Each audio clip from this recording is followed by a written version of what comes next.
తెలుగు సినీ ప్రేక్షకులకు హీరోయిన్ శృతి హాసన్ గురించి ప్రత్యేకంగా చెప్పాల్సిన అవసరం లేదు. శృతి హాసన్ ప్రస్తుతం వరుస సినిమాలతో దూసుకువెళ్తూ ఉంది. సూపర్ హిట్ టాక్లను కూడా సొంతం చేసుకుంది. 2023 హీరోయిన్స్ గా ఎవరికి బాగా కలిసి వచ్చింది అంటే ముందుగా వినిపించే పేరు శృతి హాసన్.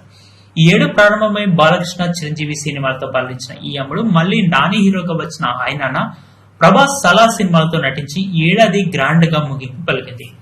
ఈ సంవత్సరం వచ్చిన సినిమాలన్నీ ఒకదానికి మించి మరొకటి బ్లాక్ బాస్టర్ హిట్ టాక్ ని సొంతం చేసుకున్నాయి. అయితే ఈమె సినిమా ఇండస్ట్రీకి వచ్చి దాదాపు 12 ఏళ్లు అవుతుంది. మధ్యలో దాదాపు 3-4 ఏళ్ల పాటు సినిమాలకి కాస్త దూరంగా ఉంది. మళ్లీ రవితేజ హీరోగా నటించిన క్రాక్ సినిమాతో రీ ఎంట్రీ ఇచ్చింది. క్రాక్ బ్లాక్ బాస్టర్ హిట్ అవడంతో శృతి కెరీర్ మళ్లీ గాడిలో పడింది.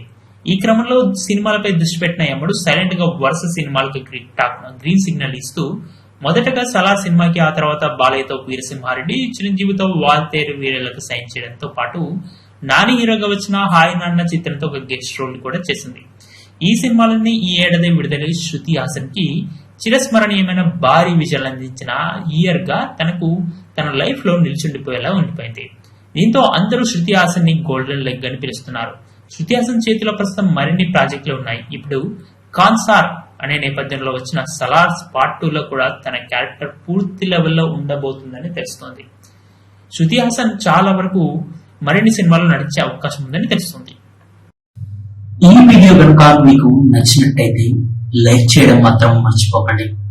పక్కన ఉన్న షేర్ బటన్ ని క్లిక్ చేసి మీ ఫ్రెండ్స్ అండ్ ఫ్యామిలీకి వాట్సాప్ లేదా ఇతర ఏదైనా సోషల్ మీడియా మాధ్యమాల ద్వారా షేర్ చేయండి. తప్పకుండా సబ్స్క్రైబ్ చేసి పక్కన ఉన్న బెల్ బటన్ ని ప్రెస్ చేయడం ద్వారా మా వీడియోలను మీరు నోటిఫికేషన్ రూపంలో మీ యొక్క యూట్యూబ్ లో పొందవచ్చు. Thank you for watching.